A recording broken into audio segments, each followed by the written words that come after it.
Hi, I'm Laura Flanders. Today on the Laura Flanders Show, the Bush presidency is long gone, but the abuses of his so-called war on terror continue. Andrew Cockburn discusses what's wrong with the way the U.S. fights war. And later in the program, we look at the story of Fahd Ghazy, who's been at Guantanamo since he was 17. He's now 30. All that and a few words from me on drones, the United States, and listening. Welcome to our program.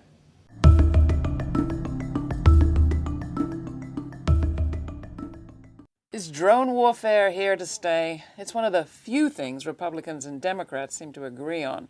Our next guest has been a rare critical voice on this subject. Andrew Cockburn is the Washington editor of Harper's magazine and the author of many books on war and international politics. His latest is Kill Chain, The Rise of the High-Tech Assassins. Andrew also happens to be my uncle. Welcome to the program. Hello, Laura. So when we say drone warfare, just quickly, what exactly do we mean? Well, we mean, it's a loose term, but it means, this whole practice we've embarked on in the last 14 years of killing our enemies by extreme, or people we deem to be our enemies, by extreme remote control.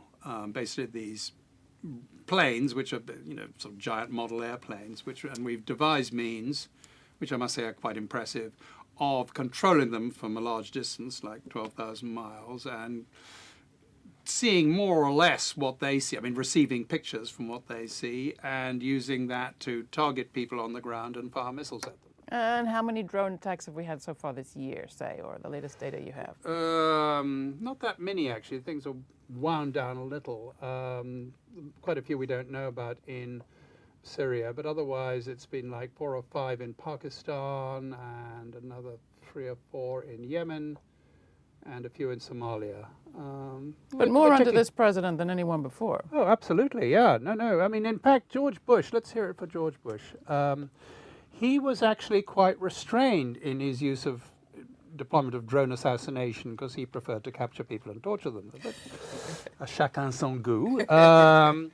So in Bush's day, the CIA basically was constrained by, they had to actually really have a good identification of who it was they were shooting at and, absolutely know who it was. And then in his last 6 months, Bush was persuaded by the CIA that this really wasn't good enough and they should be allowed to fire at people who looked like terrorists. It was called patterns of life, and there's all sorts of fancy sort of terminology associated with it. But basically, people who, walks like a duck, all that. So they, and then things began to climb, and when Obama moved in with John Brennan at his side, then they really went to the races. They peaked in 2010 with, I think, 110 strikes in Pakistan. So the effect on the ground is what? We've talked to Kathy Kelly and others who've been to Afghanistan and describe a pretty terrified environment. Right. Well, the effects on the ground, well, it depends where you want to look. The effects on the ground of, destroying our enemy Al-Qaeda, kind of not so impressive. It seems to be still in business. Effects on the ground for the people, not good at all. Because, what people say, like in Yemen and in Pakistan is, it's their constant presence. Is one thing. You hear them. You can hear this bzz, bzz, bzz, bzz. So all the time you hear the, in Waziristan where they're a big presence all the time. So you never know if suddenly someone has decided your pattern of life approximates to that of a Al-Qaeda personnel, and up you go in flames. There was it's been quoted a lot, but there was a testimony of a Pakistani child whose granny had been killed by a drone who testified in Congress a while back, who said, that, we pray for cloudy days. We can't play on sunny days anymore. So there's that, but there's all sorts of other effects, like because people have noticed that there's a tendency to target gatherings, which could be on the guys. I guess it's a pattern of life that these will be Al-Qaeda meeting or something. But so people don't really go to wedding parties anymore. People don't go to funerals. And also local government. You said sort of the mechanisms by which communities were governed and made decisions of. Absolutely, the jirgas. I mean, it's how people would sit around and thrash and talk it out. And I describe in the book, there was one such in March 2011, when there was a jirga to discuss a local problem, which was who had rights to a chromite mine, which is one of the few things. It's a very poor region people can sort of live off. And there were 40 also, more than just over 40 elders sitting around in a couple of circles, and 2 missiles came down, landing in the middle of the 2 circles and blew them away. So there's that. There's other sort of effects I find very sort of creepy, like it's the sumptuous. The belief is that the CIA locates its targets thanks to little chips. People talk about chips that that they and these are really like little transponders that help to sort of guide the drone. So that the idea is that the informant puts this in the back garden or the glove compartment or whatever of the suspect's car, and that means they can be located and down it comes. So the paranoia is that, say you're having a disagreement with your neighbor about the sheep, your sheep straying into their garden, they happen to have one of these chips, and next thing you know, there's one in your, on your windowsill, and up you go. So great for creating domestic absolutely. calm So it's and widespread. Really destroys the society. So let's go back a little bit. I mean, a lot of people talk about computer killing, robot war. You have high-tech assassins. But your argument in the book is that, in a sense, this has less to do with the technology than an ideology. An ideology having to do with cutting off the head. What do you call it? Critical nodes. Critical nodes. Absolutely, that's it. From? People are transfixed by talk about the new technology. It's not really that new. I mean, the thing that really made drones possible was GPS, so you could navigate them, when you couldn't see them, and high, satellite, explosion of bandwidth, so you could control them. But you're quite right. It's the ideology that's really important. The idea, which goes back to. I really started in the beginning of World War II, just before World War II, that the enemy is like a machine. All of human existence. Anyway, so say the enemy is like a machine, and therefore what you have to do is identify what they call the critical nodes, the essential bits. Mm-hmm. And if you remove them, then you're home free.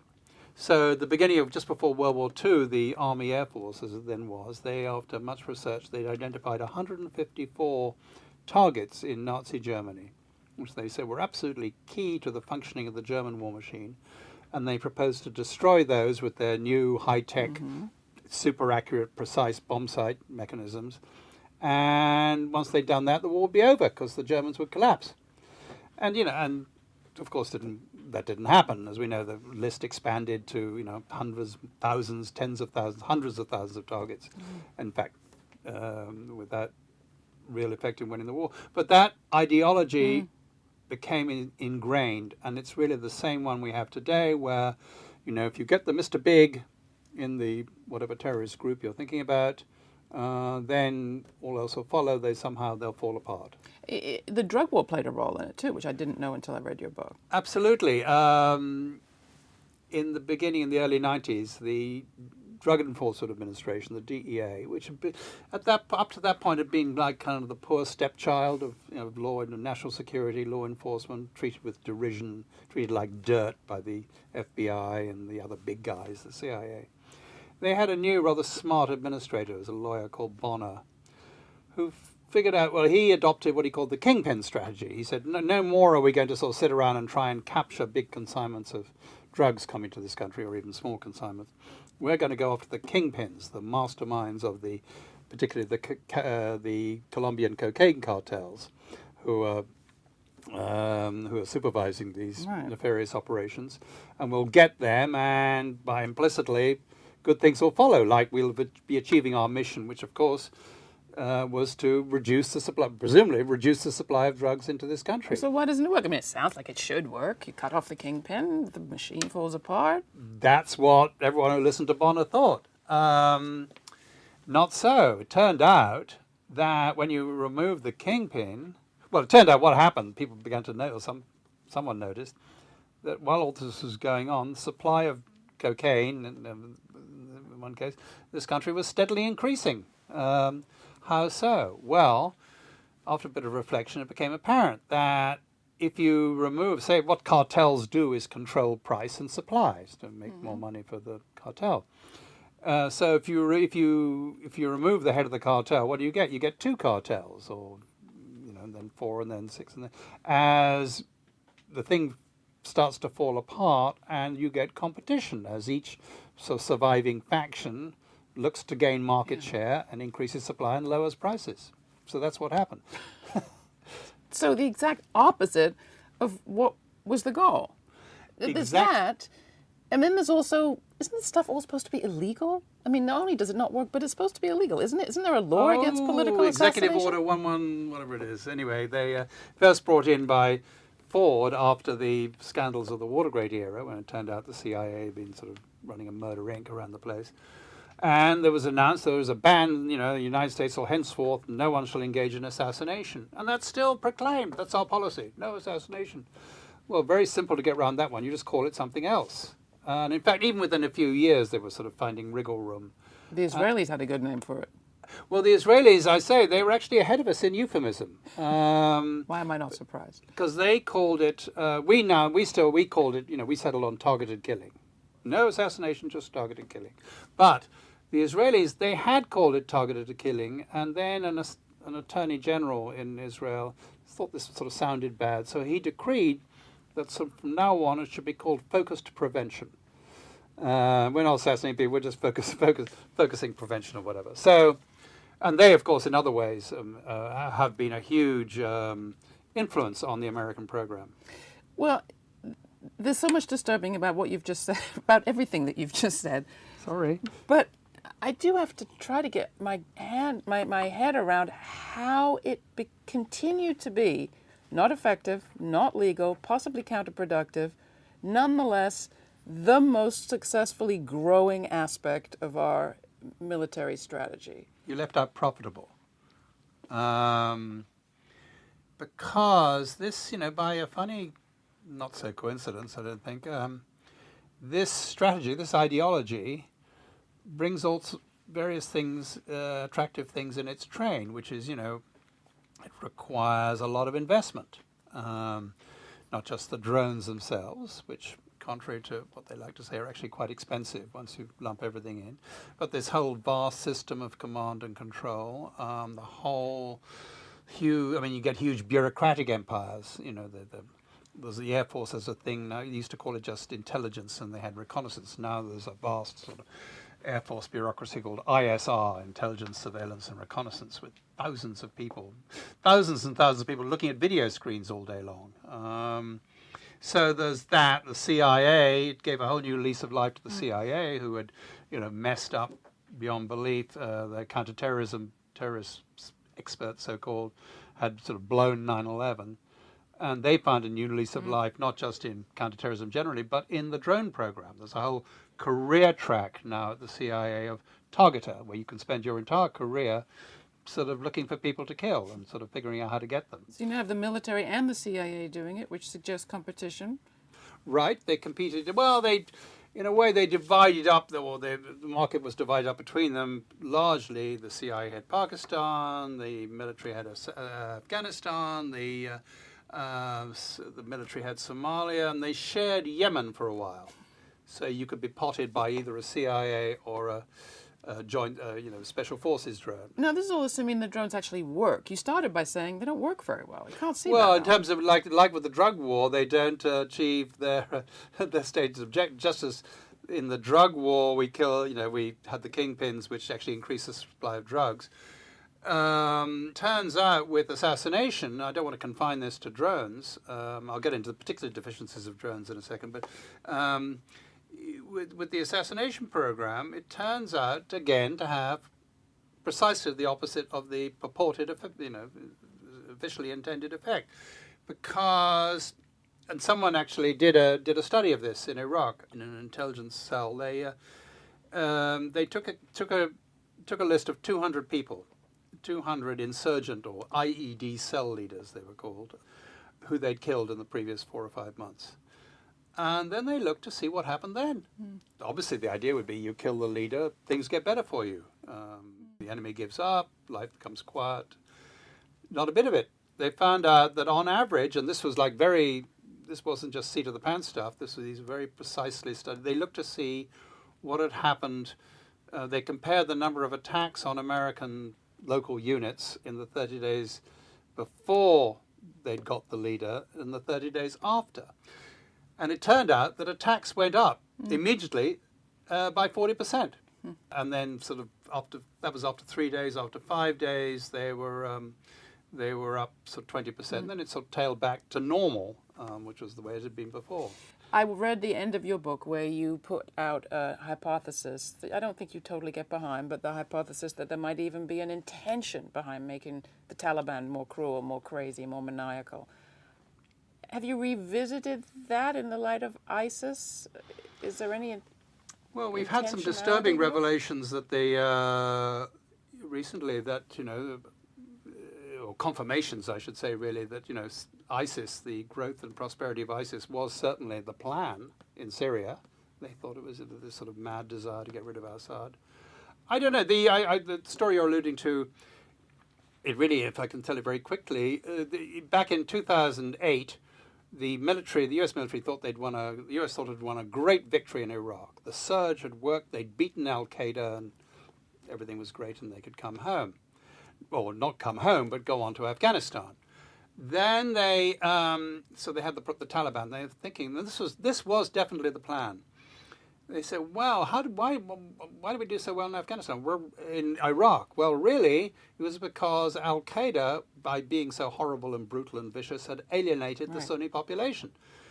So what we need is an insurgency that's so horrible and vicious and brutal, they'll alienate the local politicians. So let's kill the sort of moderate, more sort of easygoing Taliban leadership, which will inevitably produce, because they'd read that 2007 study, produce a more vicious, younger, more aggressive, nastier Taliban leadership, who will then go on to alienate the population. Part one worked. They did produce a more nasty, vicious, etc. Taliban. Part two didn't, in that population still thought, well, we want no part of it. Whatever, either we support the Taliban or we certainly want the Americans to go away. Do you ever interview these incredible military sources that you have hundreds of in the book and just say, what are you thinking? Oh, well, you get them sort of talking to them without, especially if they're not going to be. There's a commendable degree of cynicism in the military. They say whatever, you say what's going on and answer that question. They said, keep the money flow going. So cynicism rules inside and out. That's the takeaway? One of them. The book is Kill Chain, The Rise of the High-Tech Assassins. You can get more information and a copy for yourself at our website. Fahd Ghazy is one of dozens of men at Guantanamo who've been cleared for release but remain imprisoned. Politics and his Yemeni citizenship is the reason Fahd remains trapped. Here's his story. I was the dream of my family. When you are looking ahead at such a bright future and you arrive here, you cannot bear the thought of a lost dream. I have struggled in every direction, every chance, because I do not want that dream to die. Fahd Ghazy. Fahd lived with us in the house when he was young.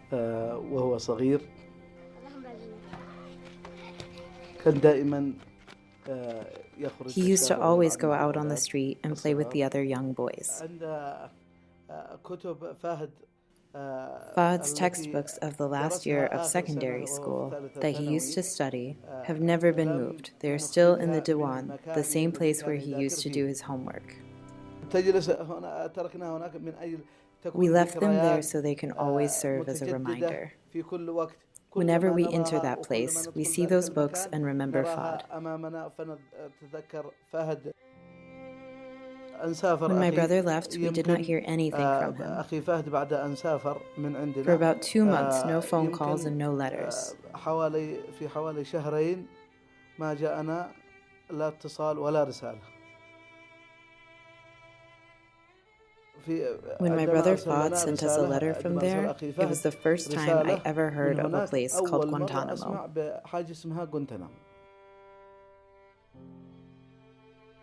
My name is Mohammed Abdullah Ahmed Ghazi, and I am 40 years of age. Fahd is my brother. He is 9 years younger than me. وهو بعدي يعني حوالي ب9 سنوات. Fahd is from a small village about 3 hours from Sana'a in Yemen called Beit Ghazi. It's an idyllic mountain town, an agrarian culture based around farming and religion and family. Fahd Ghazi was one of the first men to arrive at Guantanamo. He was just a few months past his high school graduation. He was 17 years old at the time, a juvenile. He's been detained at Guantanamo for 12 years. He's almost 30 years old now. He was cleared for release by President Bush in 2007 and cleared again by President Obama in 2009.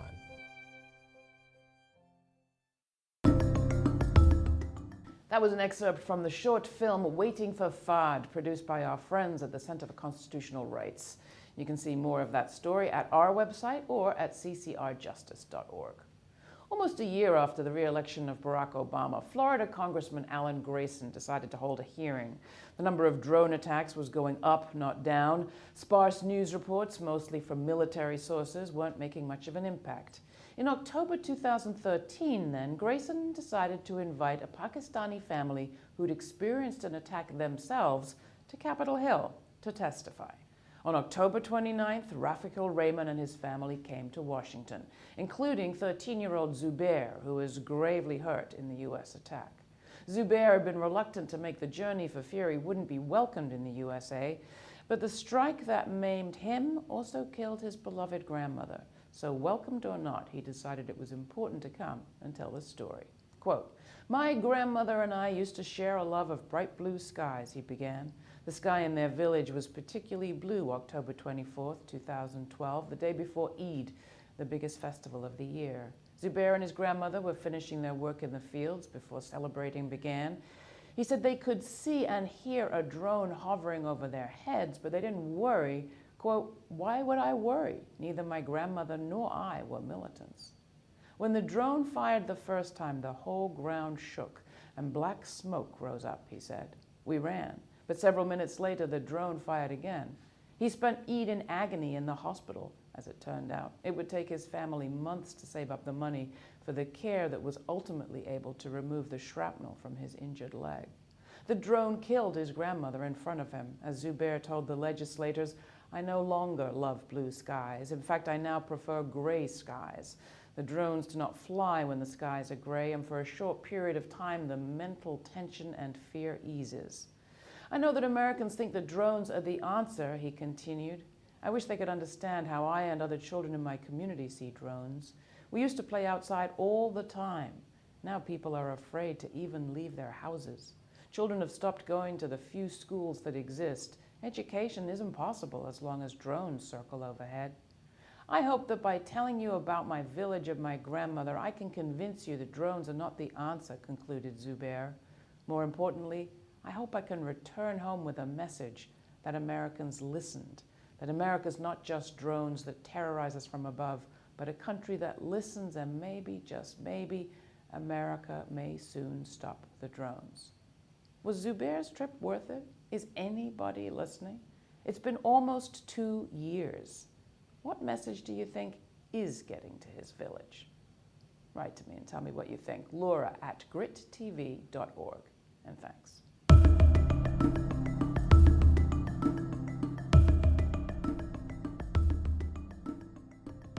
Today on the Laura Flanders Show, is socialism still in America?